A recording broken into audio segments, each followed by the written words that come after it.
Hello दोस्तों, good evening. जैसे हम 25 क्वेश्चन करवा चुके थे बिहार बीपीएससी में, आगे क्वेश्चन कंटिन्यू करते क्वेश्चन नंबर 26 से।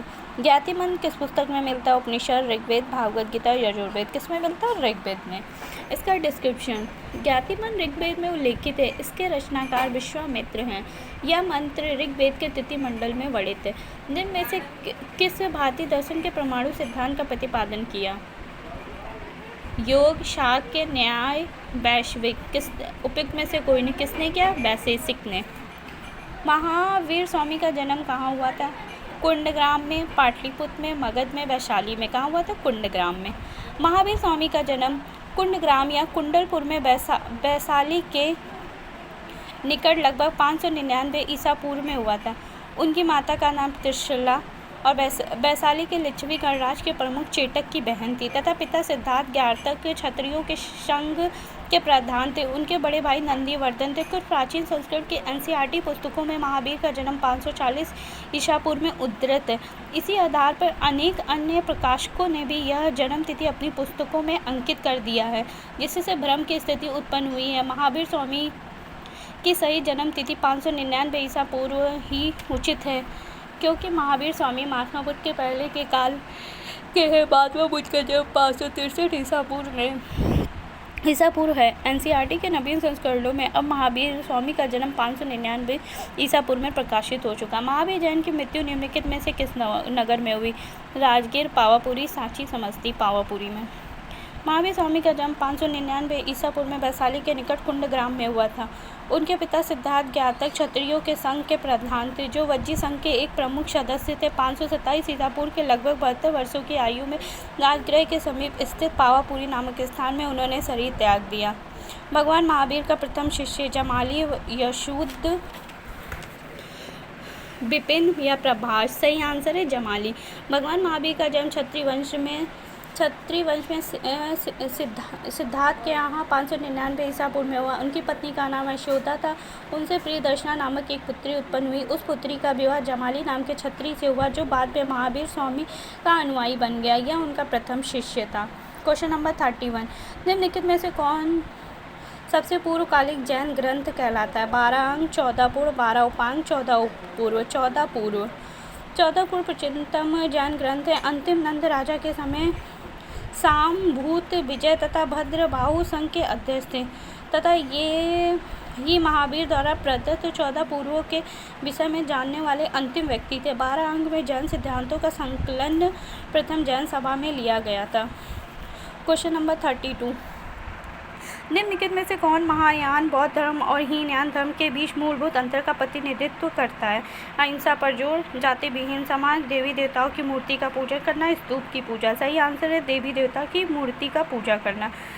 बौद्ध धर्म के हीनयान संप्रदाय को मानने वाले मूर्ति पूजक नहीं थे, जबकि महायान संप्रदाय में बौद्ध के देवताओं को मानते हुए उनकी मूर्तियों की पूजा की जाने लगी और बौद्ध धर्म के दोनों संप्रदाय के मूलभूत अंतर का प्रतिनिधित्व करता है। महात्मा बुद्ध ने अपना पहला धर्म चक्र परिवर्तन किस स्थान पर दिया? लुम्बिनी, पाटलिपुत्र, सारनाथ, वैशाली। सारनाथ में। 6 वर्षों की साधना के पश्चात 35 वर्ष की अवस्था में वैशाख पूर्णिमा की रात्रि को एक पीपल के वृक्ष के नीचे गौतम बुद्ध को ज्ञान प्राप्त हुआ। ज्ञान प्राप्ति के बाद ही वे बुद्ध कहलाए। ज्ञान प्राप्ति के पश्चात गौतम बुद्ध ने अपने मत का प्रचार प्रारंभ किया। उरुवेला से वे सबसे पहले ऋषि पतन वर्तमान में सारनाथ आए। यहाँ उन्होंने 5 ब्राह्मण सन्यासियों का पहला उपदेश दिया। इस प्रथम उपदेश को धर्म चक्र परिवर्तन कहा जाता है। यह उपदेश दुख के कारण दुख का अंत से दुखों के साथ संबंधित है। इसे चार आर्य सत्य भी कहा जाता है। महात्मा बुद्ध का महापरिनिर्वाण कहाँ हुआ? लुम्बिनी में, कुशीनारा में, बोधगया में, कपिलवस्तु में। कहाँ हुआ? कुशीनारा में। महात्मा बुद्ध ने अपना पहला उपदेश सारनाथ में दिया था। इसके पश्चात वो बौद्ध धर्म के प्रचार के लिए कपिलवस्तु, राजगृह, वैशाली तथा कौशल राज्य बनाए। सबसे अधिक बौद्ध धर्म का प्रचार कौशल राज्य में हुआ। कौशल नरेश प्रसेनजीत ने भी अपने परिवार के साथ बुद्ध की शिष्यता ग्रहण की थी। अपना प्रचार करते हुए मल्लों की राजधानी पावा पहुँचे। यहाँ वे चुंद नामक लुहार की अमर वाटिका में ठहरे। उसने बुद्ध को सुकर मद्दो खाने को दिया। इससे उन्हें रक्त अतिसार हो गया और भयानक पीड़ा उत्पन्न हुई। इस वेदना के बाद भी वह कुशीनारा काश्यामल गणराज्य की राजधानी पहुंचे। 483 ईसा पूर्व में 80 वर्ष की अवस्था में उन्होंने शरीर त्याग दिया। बौद्ध ग्रंथों में इसे निर्वाण कहते हैं। त्रिपिटक किसकी धार्मिक पुस्तक है? जैन, पारसी, हिंदू, बौद्ध। किसकी है? बौद्ध की। इसका डिस्क्रिप्शन। त्रिपिटक बौद्ध धर्म में सर्वाधिक महत्वपूर्ण है। बुद्ध की मृत्यु के बाद उनकी शिक्षाओं को संकलित कर तीन भागों में बांटा गया है। इन्हीं को त्रिपिटक कहते हैं। विनय पिटक संघ संबंधी नियमों तथा दैनिक जीवन के संबंधी आचार विचारों का संग्रह। सूत पिटक महात्मा बुद्ध के उपदेशों का संग्रह। अधिधम्म पिटक बौद्ध धर्म में दार्शनिक सिद्धांत। त्रिरत्न या तीन रत्न जैसे सटीक ज्ञान, सच्ची आस्था और सटीक क्रिया में से किससे संबंधित है? बौद्ध धर्म, जैन धर्म, हिंदू धर्म, ईसाई धर्म। किससे संबंधित है? जैन धर्म से। जैन धर्म में मोक्ष के लिए 3 साधक बताए गए हैं: सटीक ज्ञान, सम्यक ज्ञान, सच्ची आस्था, सम्यक दर्शन तथा सटीक क्रिया, सम्यक चित्त। इन तीनों को जैन धर्म के त्रिरत्न की संज्ञा दी गई है। निम्नलिखित में से कौन सी बात बौद्ध धर्म तथा जैन धर्म में समान नहीं है? अहिंसा, आत्मदमन, वेदों के प्रति उदासीनता, रीति व रिवाजों की अस्वीकृति। आत्मदमन। गौतम बुद्ध ने मध्यम मार्ग का उपदेश दिया। वे निर्वाण के लिए कठोर साधना एवं काया कलश में विश्वास नहीं करते थे। इसके विपरीत महावीर स्वामी ने केवल प्राप्ति के लिए घोर तपस्या तथा शरीर त्याग को आवश्यक बताया। बोध गया में बोधि वृक्ष अपने वंश की इस पीढ़ी का है। तृतीय, पंचम, चतुर्थ, षष्ठम किसमें है? यानी पंचम और षष्ठम दोनों में दिया गया है। इसका डिस्क्रिप्शन। महाबोधि मंदिर स्थित वर्तमान बोधि वृक्ष वह नहीं है जिसके नीचे बैठकर महात्मा बुद्ध ने ज्ञान प्राप्त किया। हिंसान के अनुसार उस मूल वृक्ष की 7वीं शताब्दी में सम्राट शशांक ने नष्ट कर दिया।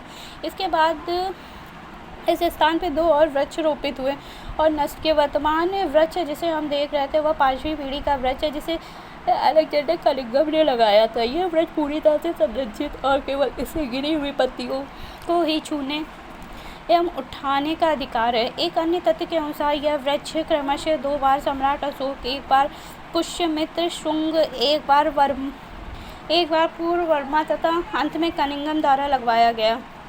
अतः यह 6ठी पीढ़ी का वृक्ष है। बिहार सरकार ने पर्यटन विभाग की वेबसाइट पर इसे 5वीं पीढ़ी को बताया गया। तथ्यों में विवाद होने के कारण बिहार लोक सेवा आयोग ने इस प्रश्नों को यानी मूल्यांकन से बाहर ही निकाल दिया है।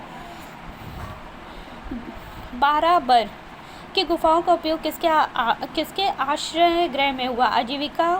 आजीविकों, जैनों, थारुओं, तंत्रिकाओं। आजीविकों के।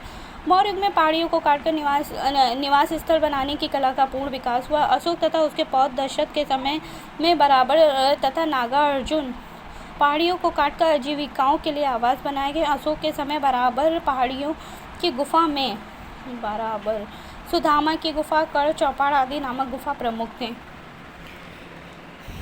आजीवक संप्रदाय के संस्थापक कौन थे? आनंद, राहुल, भोद्र, मखाली, घोषाल, उपाली। मखाली घोषाल थे। मखाली घोषाल प्रारंभ में महावीर के शिष्य थे किंतु बाद में मतभेद के चलते उन्होंने महावीर की शिष्यता त्याग कर आजीवक नामक स्वतंत्र संप्रदाय की स्थापना की।